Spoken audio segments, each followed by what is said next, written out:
Hopes to get one big, beautiful bill to the president's desk by Memorial Day that includes permanently extending Trump's 2017 tax cuts. So now with the tax season officially behind us, can GOP lawmakers get this done? And why haven't they done so already? Joining us now to discuss this is the Executive Vice President of the National Taxpayers Union, Arnold. Good morning, sir. Happy Monday, if there is such a thing. Let's start with why most GOP lawmakers are committed to getting this done. How were the 2017 tax cuts a success? Yeah, I mean, it feels like a long time ago, but when you look back at 2018 and 2019, the economy was doing really, really well. Wages were up. The average American saw their wages go up by about $6,000 over a 2-year period. Inflation was low. We got inflation below 2%. The economy was booming, creating jobs, pushing wages up. All of these good things were happening. We can't attribute that all to the tax cuts, but obviously that had a major, major role in economic stimulation, in getting the economy roaring. And we need to get back to that point because the tax bill is expiring, or most of it is expiring at the end of this year. Brandon, give us some of the key policies from the Trump tax cuts set to expire if Congress fails to act. Yeah, I mean, one of the big ones is the child tax credit. The bill doubled the child tax credit. So if you have a kid 17 or younger, that's $1,000 extra per kid that you saw as that bill took effect. The standard deduction was also doubled. So that actually wiped out the entire tax liability for a lot of working class Americans. But for virtually everybody, it provided a tax cut and tax simplicity because it allowed people to take that standard deduction rather than having to itemize their taxes, which is a much more complicated, protracted process. So I think those are the key provisions. There's a lot of great stuff in there, obviously, for the business community as well. I was going to say, the board. Yeah, the business community. I was just reading here, 26 million small businesses would be hit with a 43.4% top tax rate. That's insane when you think about how much that's going to cost a small business owner. And that's a lot of America, a lot of entrepreneurs that were, that came about as a result of the pandemic. So some significant tax increases if this does not get pushed through. Now, some economists say for the future, if they are extended, it's going to fuel significant economic growth. So what are some of those projections?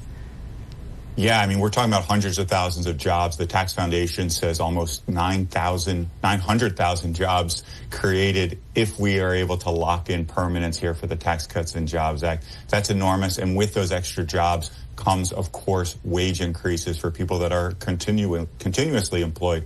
So pushing up wages, creating more jobs. We called the bill the Tax Cuts and Jobs Act in 2017 for a reason, because it is so important to job creation to keep those taxes low and maintain competitiveness across the globe at a time of considerable uncertainty. Yeah.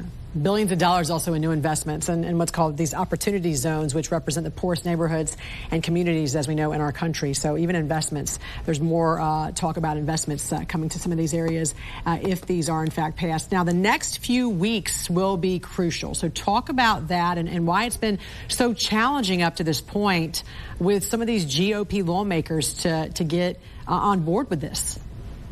Yeah, we see a lot of Republicans pulling this bill in different directions because it does so much. It's not just about taxes, of course. It's about the border. It's about fiscal responsibility. It's about energy independence. So you see some Republicans from high tax states like California, New York, New Jersey, trying to increase the state and local deduction. That really benefits rich people in their state and few other people. So hopefully they're not super successful. You see the fiscal hawks having a huge impact on this debate. We have a $37 trillion national debt now. So we do need to extend these tax cuts, but we can do so in a fiscally responsible way. So we're not adding trillions more to the national debt. I think their voice is going to be very loud throughout this, and thankfully so. Very quickly, I just want to ask you very quickly about that, because wouldn't economic growth cover some of those deficit increases? It would. It would cover some of them, but not all of them. So we need to make responsible reductions to spending at the same time that we're extending good tax policy if we're really going to minimize the deficit impact. Growth will help us, but it's not going to get us all the way there. Also, talk a little bit about how this pro-growth tax cuts, why this is the best way to stabilize the economy. Well, it's one of the best ways. I think, growth oriented with some of the investment provisions is going to really get the economy back going. That's what was the key portion of the 2017 law, was incentives to invest in capital goods, so machinery, heavy equipment, and so forth. That's really what produces the most economic growth, and that's one of the provisions of the law that's already started to expire, which is why I think we're starting to see a slowing of economic growth. So getting those incentive provisions back on the books is absolutely critical. We haven't been able to do so thus far, but making sure we're doing R&D investments in machinery and manufacturing and so forth, that's really at the centerpiece of the growth associated with this legislation. Executive Vice President of the National Taxpayers Union, Brandon Arnold, always great to have you on and get some of your expertise on this. We appreciate you. Thanks, Jim. Thank you.